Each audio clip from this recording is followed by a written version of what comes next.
Bueno, pues yo quisiera hablarles hoy sobre un tema sobre el cual he estado pensando mucho durante estos meses y creo que no he sido la única que ha pensado sobre este tema, que ha reflexionado sobre este tema, y es el que se refiere al aire, ¿no? A la calidad del aire, al derecho al aire limpio. Porque creo que una de las preocupaciones que muchos de nosotros hemos tenido cuando empezó esta pandemia, una de las preguntas que muchos de nosotros nos hemos hecho cuando empezó esta pandemia es ¿qué sucedería o qué pasaría si esta pandemia nos tocase vivirla en medio de un aire mucho más contaminado, sufriendo los efectos del cambio climático agravados tal y como nos están diciendo que pueden verse en la realidad? ¿Qué sucedería? Sería mucho más complicado, por ejemplo, vivir una pandemia de este tipo ante una situación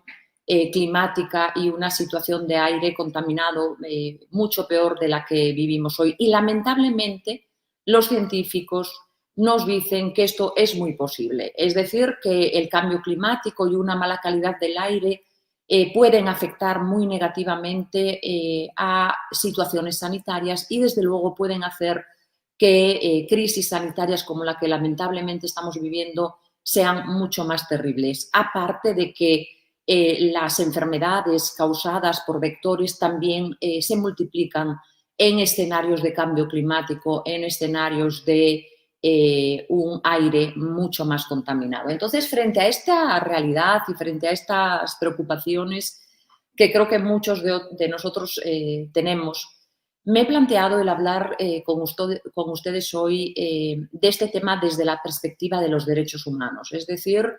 reflexionar un poquito acerca de la necesidad y además no solo la necesidad en el sentido teórico, sino incluso la tendencia que veo yo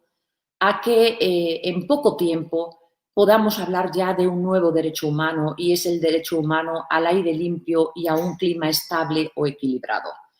Quizá el hablar de un nuevo derecho humano pues nos pueda generar ciertas dudas, cierta falta de certeza, pero no debemos olvidar que desde el año 1972, año en el cual se inicia formalmente la construcción del derecho ambiental, tomando, digamos, como punto de partida la Conferencia de las Naciones Unidas sobre el Medio Humano, hasta el día de hoy, que no han pasado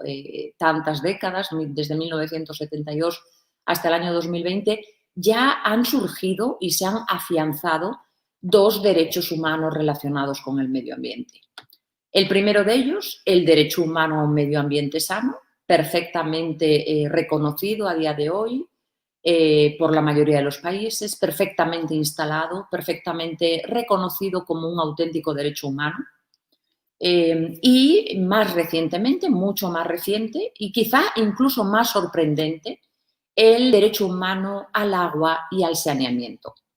Y digo que quizá más sorprendente porque cuando se hablaba del derecho humano a un medio ambiente sano, todos entendíamos que dentro de ese medio ambiente sano se encontraban todos los sectores ambientales, es decir, que cuando hablamos de un medio ambiente sano, ahí estamos incluyendo, por supuesto, el aire, la biodiversidad, el aire, etcétera, etcétera. Es decir, estamos incluyendo todos esos sectores del medio ambiente, ¿no? Sin embargo, insisto, el derecho humano al agua y al saneamiento se han ya reconocido plenamente y se han instalado plenamente en muchos ordenamientos jurídicos. Y bueno, pues quizá la reflexión en relación a este tema del derecho humano al agua y por qué se desprende del derecho humano al medio ambiente sano, cuando realmente el agua es un aspecto del medio ambiente, es que tiene tanta importancia el agua para la vida sobre este planeta, tiene tanta importancia y ha sido y es objeto de tanta atención por las sociedades que amerita esta autonomía. Yo estoy segura, estoy convencida de que también también amerita esta autonomía el aire. Durante estos meses de pandemia, insisto, las voces que se escuchan acerca de justicia climática para todos, dejar un aire limpio a las generaciones futuras, son constantes. Es decir, el tema del derecho al aire es una voz o refleja una voz que existe en este momento en la sociedad y que, por lo tanto, y no menos importante que el agua, yo diría que por lo menos tan importante como el agua, lo cual me lleva a pensar que muy pronto tendremos que hablar de ese derecho humano al aire limpio.